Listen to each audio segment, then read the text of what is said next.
young people, though. I mean, Yeah, you weren't agree. young when you decided to take a No. risk and take a hard left turn with your life. Exactly. Or right turn, or yeah. took the fork in the road. U-turn, whatever. U-turn, spoon, I don't know. Yes. Agreed. Salad plate. And you know what? And that's such a good, because I know so many people that think, well, it's a deer. Yes. We have so many deer here. Oh, how wonderful. I know so many people that think, well, it's too late. Like, it is what it is at this point. You know, I'm middle-aged, and that's so not true. It's so not too late. So. Well, I mean, you see that, and I'm not gonna like go all man hater or anything, but you see that so often with men. They just decide, you know, at some point they just want a different life and they just pick up and leave. Well, Like a midlife crisis? yeah. Well, I think a lot of people thought that I had a midlife crisis because I changed my life so much. Now I think now that You had a pre-life crisis. I did, exactly. I think I finally figured out who I was, and then I was like, you know what? I'm not living a life that is not authentic anymore. I've done that for too long and I didn't know, and now I'm busting out. But, you know, it's not the same as like having that temporary like thrill seeking. So that sense of what an authentic life is, does that make you feel somehow more vital? Has that changed your relationship with your children? Has it changed your relationship with your husband? Well, I'm no longer married. Oh, goodness. I'm sorry. I didn't mean to. No, that's totally fine. We're actually great friends. He completely understands.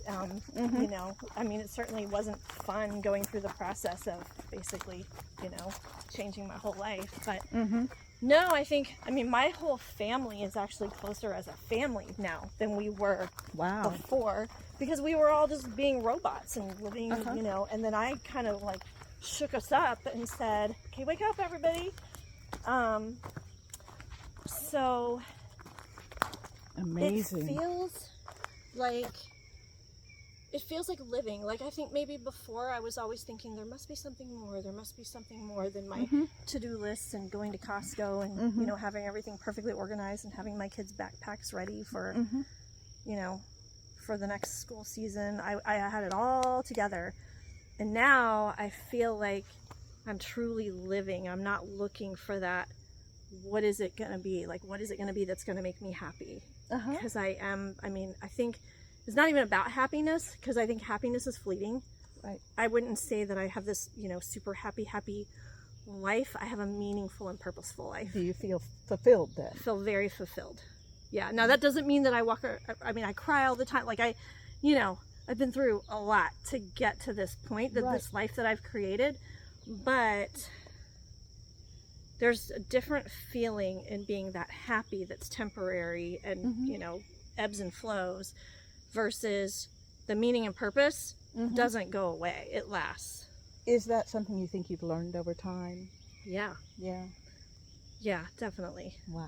That's just an amazing story. That's Here in really the cool. picture, but Do you mind? wow. I'm going to take a... Well, so, I mean, this is really the essence, Cherry. This is the essence of what I was hoping to capture with people, with my guests, because, you know, I pursued this very high-tech industry, you know, career, both because it was fascinating to me, but also because of those expectations. You know, my father was probably one of the least recognized industrial physicists of our age, but he brought us some of the most significant technologies that people depend on every single day of the world. And, you know, had 25 patents. And my first patent, he said, well, one down, 24 to go. Wow. You know, so. You have the big shoes to fill, right? But 25 years, almost 25 years into this career, I discovered that all I want to do is go back to the wild. Look at this.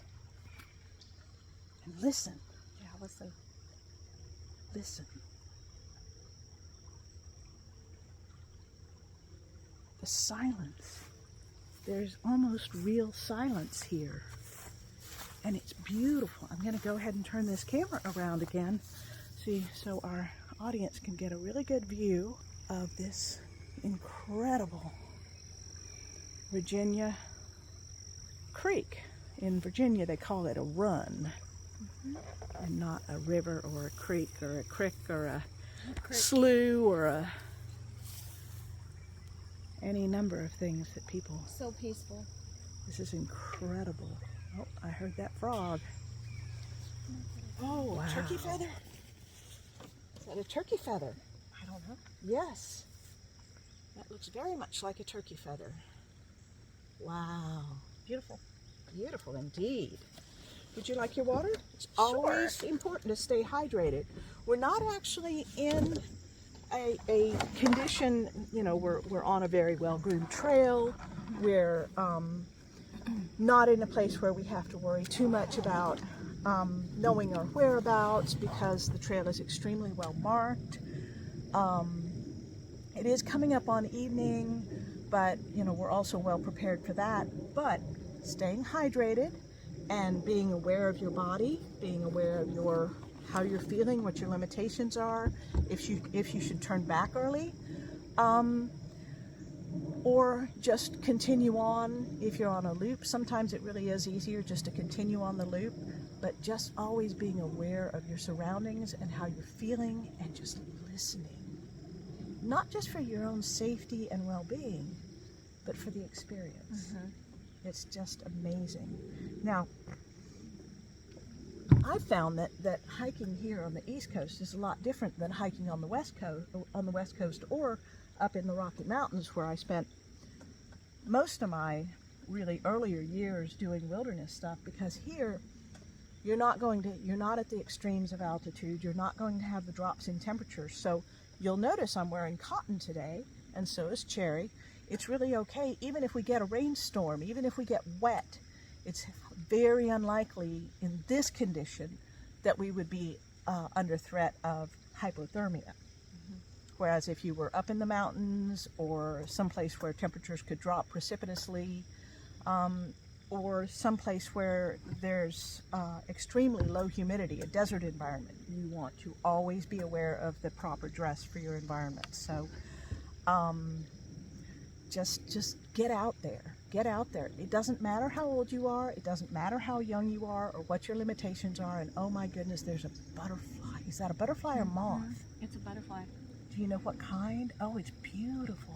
No, but there has been a lot of whatever the yellow ones, there have been a lot of those. Well, this one is kind of brown with those two little dark, like eye spots on its lower wings, that's surrounded with a blue iris. Well, I'm telling you, it's a butterfly. I don't really know that. It might be a moth. I don't know. I think there's a difference in the wings of butterflies versus moths. I'm not sure. Again, that's something we'll have to look up.